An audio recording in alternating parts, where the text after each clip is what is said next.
Assalamualaikum warahmatullahi wabarakatuh. Alhamdulillah, alhamdulillahi rabbil alamin, wa bihi nasta'inu ala umuri dunya waddin, wassalatu wassalamu ala rasulihil karim, wa ala alihi wa sahbihi ajma'in, amma ba'd. Bapak-bapak, sidang jemaah salat isya dan insya Allah yang akan kita rangkaikan dengan salat tarawih yang dimuliakan oleh Allah Subhanahu wa taala.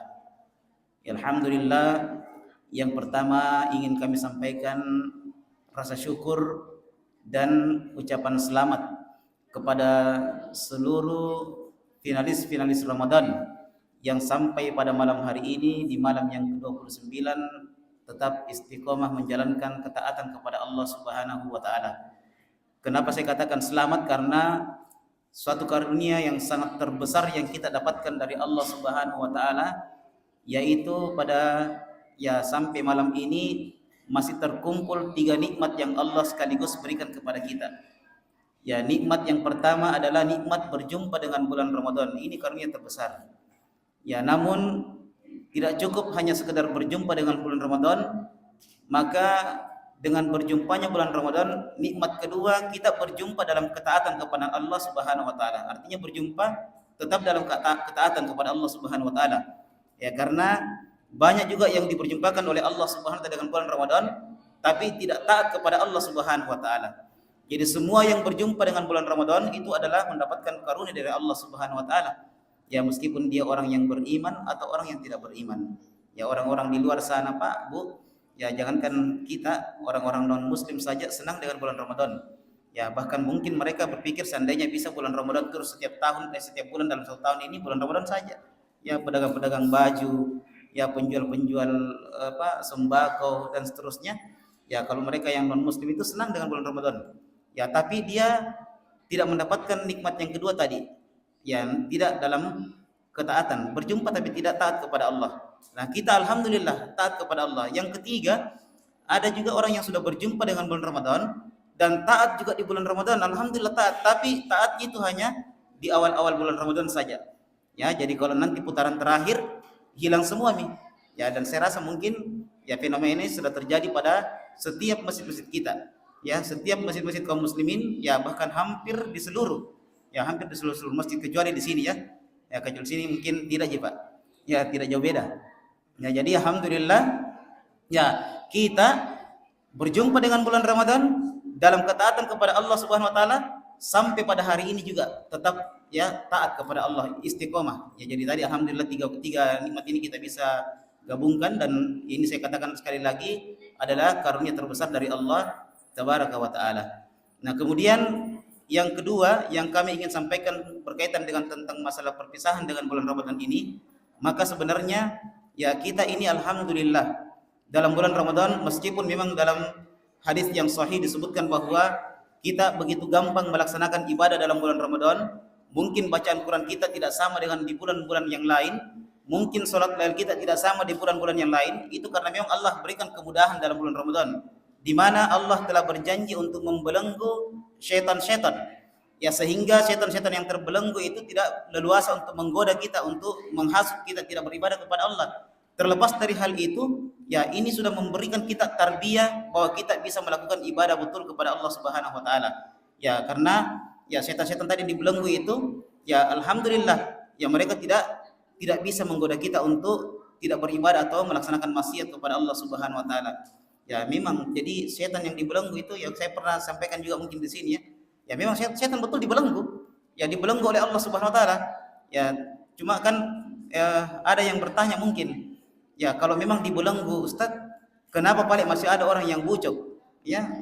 Buka cocok-cocok masih banyak yang bucok juga di luar. Kemarin itu kami sempat lewat di salah satu penjual coto. Penjual coto memang dia tutup setengah Pak cotonya. Dia kasih sedikit pelindung tenda biru di situ, tapi masih kelihatan sepotong di bawah. Saya coba-coba menoleh ke bawah, banyak sekali kaki di bawah Pak. Banyak sekali kaki. Jadi ini saya mau berpikir baik susah juga. Apa yang dia bikin dulu di dalam warung coto siang-siang? Ya, mau dibilang mungkin cerita-cerita kita wah susah tong. Ya karena ada bau coto keluar juga dari situ. Nah, yang kayak begini orang bilang, "Ih, katanya setan dibelenggu." Kenapa bisa dibelenggu? Tapi kenapa ini ada juga orang juga yang bermaksiat kepada Allah? Ya ada juga orang yang tidak semangat beribadah. Ya, jadi kata para ulama kita jelaskan sedikit bahwa memang dibelenggu, betul dibelenggu. Betul dibelenggu. Ya, cuma yang dibelenggu itu yang pertama ya rajanya. Ya kelas-kelas kakapnya, jin ifritnya, ya jenderalnya, ya kopralnya, ya apa yang di kapten-kaptennya, yang dilepaskan itu ya kopral ya Pak. Ya koroco-koroco yang dilepaskan tadi belenggu. Makanya orang-orang yang ya yang terpanah dengan yang terperangkap dengan perangkap-perangkap setan itu memang juga orang-orang yang kadang-kadang di luar Ramadan itu koroco-koroco juga. Ya, bukan ustadz, ya apalagi ustadznya atau bukan orang-orang yang sudah sering ke masjid. Ya, itu yang yang dia bisa goda. Nah, itu makna yang pertama tentang dibelenggunya setan. Nah, makna yang kedua, yang dibelenggu itu setan, ya setan yang dari kalangan jin. Yang dibelenggu, ya jangki rupa. Ya, Allah sebutkan di dalam Al-Qur'an, ya setan itu ada dua. Ya minal jinnati wal ins. Ya, jadi ada dari kalangan jin, ada dari kalangan manusia. Ya, jadi yang dalam yang di apa kalangan manusia ini tidak dibelenggu oleh Allah. Ya siapa itu kayak kalangan manusia? Itu tadi yang ajak temannya pergi makan coto. Ah itu setan itu juga itu. Ya, ayo buka kayak biasa anak-anakku itu ya dikasih lihat apalagi kalau anak muda. Dikasih lihat satu bungkus Indomie, ada rokok satu bungkus di sampingnya, tambah kopi, ayo sudah.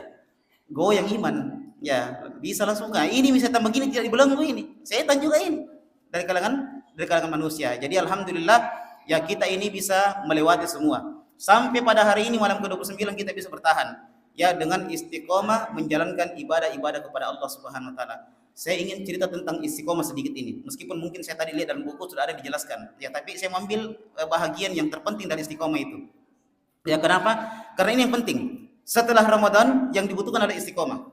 Ya, setelah Ramadan bukan kita seperti orang-orang di luar sana. Ya, yang mana ketika mereka semangat beribadah dalam bulan Ramadan, begitu berlalu Ramadan, berlalu juga ibadahnya. Nah, ini yang dikatakan ibadur Ramadan, ya hambanya Ramadan. Sedangkan kita ini ibadur Rahman, kita ini hambanya Allah yang punya Ramadan. Ya, Tuhan yang kita sembah di bulan Ramadan, itu juga Rabb yang kita sembah di luar Ramadan. Jadi makanya kita tidak ada istilah Ramadan, setelah Ramadan berhenti juga ibadah. Ya, karena banyak juga yang begitu, Pak. Rajin baca Quran, tiap hari mungkin khatam, atau minimal satu juz satu bulan Ramadan dia khatamkan. Begitu selesai bulan Ramadan, ya khatam betul.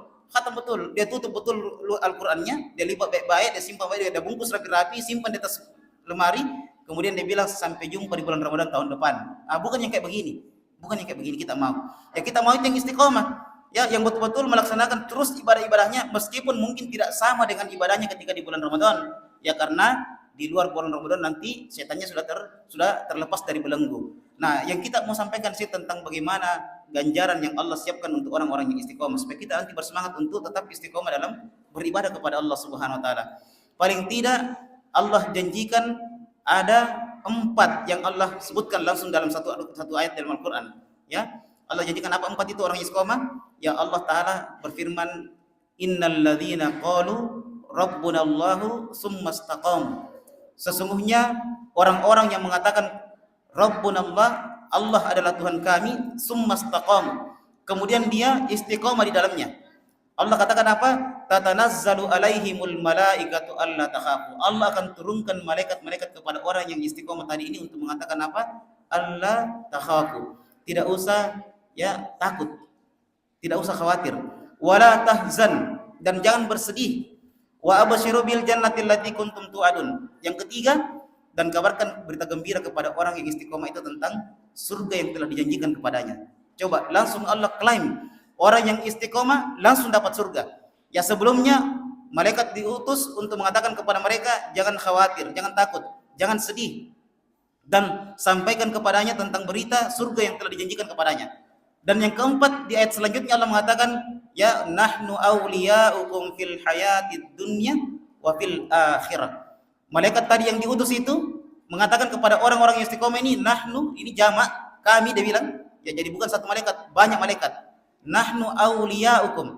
Kami ini adalah pelindung-pelindung kalian, penolong-penolong kalian dari segala macam urusan dunia kalian dan urusan akhirat kalian.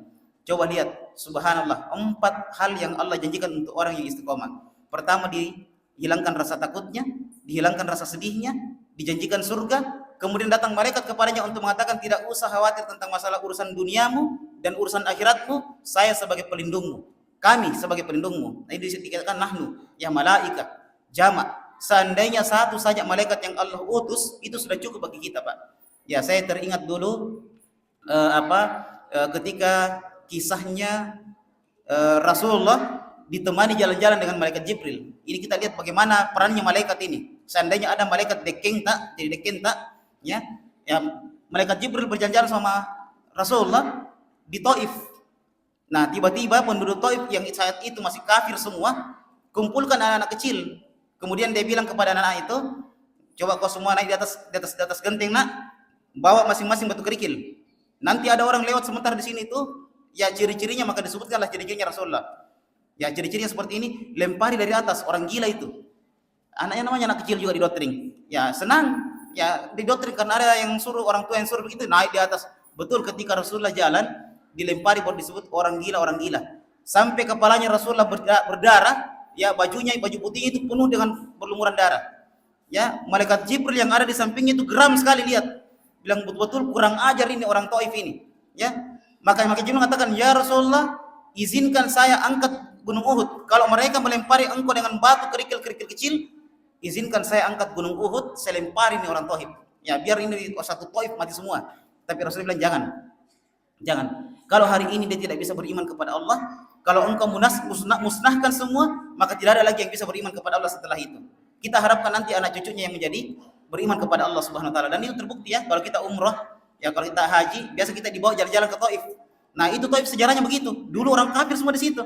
Sekarang jadi kampung ulama. Ya itu sesuai dengan yang diharapkan oleh Rasulullah. Ya enggak mau Rasulullah, jangan, biar enggak apa-apa kalau hari ini. Nah, hari ini dia tidak beriman, ya nanti mungkin anak cucunya di besok hari bisa beriman kepada Allah. Tapi kalau kau musnahkan semua, tidak ada lagi yang akan beriman nanti di Taif ini. Nah, yang kita mau ambil syahidnya di sini, Pak, Bu, ya tawarannya malaikat Jibril. Ya tawarannya yang katakan kalau dia lempari engkau batu-batu kerikil kecil, saya angkat itu gunung Uhud. Saya lempari dia. Ya, begitu kuatnya malaikat Jibril dan begitu besarnya malaikat Jibril alaihissalam. Dan tawaran ini bukan tawaran basa-basi. Tidak seperti tawaran kita, Pak. Biasa kalau kita duduk di teras, ya minum-minum teh, mungkin ya minum kopi, ada pisang goreng di sampingnya, lewat tetangga kan kita biasa tidak enak kok dia lihat kita panggil. Sehingga kita padahal basa-basi ji. Ya, pas singgah betul ki nagar-gar kepalanya. Baik mati meja. Ya, 3 ji pisang goreng ini dia datang ya kurang 1, ya, gitu. Ini panggilan basa-basi ini. Ya, kalau malaikat Jibril tidak seperti itu, bukan basa-basi, memang betul. Kenapa memang betul bisa diangkatin gunung Uhud? Karena di satu riwayat pernah Rasulullah SAW mengatakan, ya malaikat Jibril, coba engkau perlihatkan wujud aslimu kepada saya. Karena malaikat Jibril itu datang, Pak, ya karena dia diutus oleh Allah sebagai penyambung risalah. Beliau datang tidak pernah dalam keadaan wujud aslinya. Ya kadang dengan suara, ya kadang dengan seperti bentuk binatang, paling sering bentuk manusia. Ya seperti yang mungkin dalam hadis Arba'in, di hadis kedua yang kita kenal dengan hadis Jibril, yang mana ketika malaikat Jibril mau datang mengajarkan Umar bin Khattab tentang agama, pura-pura bertanya kepada Rasulullah. Itu kan digambarkan secara detail. Fa'asnada rukbatayhi ila rukbatayhi. Dia rapatkan lututnya dengan lututnya Rasulullah. Kemudian wa wada'a kaffayhi ala fakhidhayhi. Dia taruh tangannya di atas pahanya Rasulullah. Kemudian dia bertanya, akhbirni anil Islam, akhbirni anil iman, akhbirni ihsan. Itu menunjukkan tentang gambarannya malaikat Jibril datang kepada Rasulullah dalam bentuk manusia. Ya, tapi ya tidak pernah dalam bentuk aslinya. Maka Rasulullah mengatakan, bagaimana sebenarnya bentuk aslimu malaikat Jibril? Ya, saya penasaran. Saya mau lihat bagaimana ciptaannya Allah terhadap dirimu. Dia bilang, bukannya saya tidak mau kasih lihat ya Rasulullah, tapi saya takut nanti engkau kaget. Ya, engkau kaget. Ya, jadi memang tidak apa-apa, kasih lihat sekarang. Saya sudah siap. Maka dia ceritakanlah, dikisahkanlah, Bu, diriwayatkan bahwa malaikat Jibril mengatakan kepada Rasulullah, ya Rasulullah, sesungguhnya kami ini para malaikat diciptakan oleh Allah bersayap. Ya, dan masing-masing punya sayap beda-beda. Adapun saya, kata malaikat Jibril, saya diciptakan oleh Allah memiliki 300 helai sayap di sebelah kanan dan 300 di sebelah kiri. Berarti 600 helai sayapnya malaikat Jibril. Kemudian dia mengatakan, saya perlihatkan dulu 1 lembar sayapku. Setelah itu kalau engkau sudah siap, saya akan perlihatkan seluruh ya wujudku. Maka ketika dia hempaskan satu lembar sayapnya Pak, Bu, itu lebih besar daripada bumi. Dia tusuk bumi, lebih besar daripada bumi. Kemudian dia katakan kepada Rasulullah, bagaimana ya Rasulullah, saya perlihatkan lagi yang 599 dan wujud asliku. Dia bilang, Rasulullah, Allahu Akbar, tidak usah. Ini saja sudah hampir membuat beliau pingsan. Ya, jadi kalau begitu besarnya malaikat Jibril, satu lembar sayapnya saja lebih besar daripada bumi, bukan basa-basi tadi kalau dia mau angkat Gunung Uhud. Gunung Uhud seperberapanya bumi. Bisa diangkat. Nah, syahidnya, saya bilang tadi, seandainya satu saja malaikat yang diutus oleh Allah Subhanahu wa taala untuk menjadi pelindung kita, cukuplah malaikat Jibril saja.